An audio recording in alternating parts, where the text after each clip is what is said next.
Existujú celosvetové obavy z nízkej hladiny vitamínu D a rôzne značky využívajú túto skutočnosť ako marketingový ťah.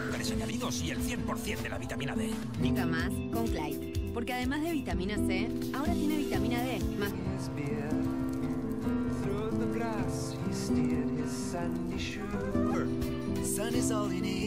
Vitamín D získavame pomocou stravy a slnečného žiarenia. Rizikovými faktormi sú trávenie veľa času v interiéri a SPF ochrana proti slnečnému žiareniu. SPF 8 redukuje syntézu vitamínu D o 97%. Spoločnosť Ucikusy vyvinula novú inteligentnú aktívnu zložku, vďaka ktorej pokožka produkuje vlastný vitamín D.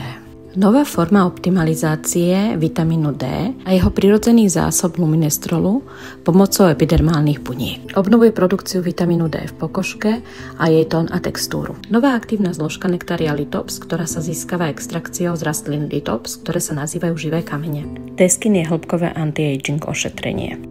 Pokožka má schopnosť produkovať prohormón vitamín D a premieňať ho na aktívne metabolity. Vitamín D zohráva zásadnú úlohu v homeostáze kože tým, že prispieva k jej bariérovej funkcii. Vyšuje hladinu vitamínu D a luminestrolu, vlastných rezerv vitamínu D, aj napriek blokácii UV faktorom SPF 50. D-Skin ošetrenie zlepšuje tón a textúru pokožky, poskytuje rozjasňujúci efekt, hydratuje do hĺbky, zlepšuje mikrocirkuláciu a okysličenie pokožky.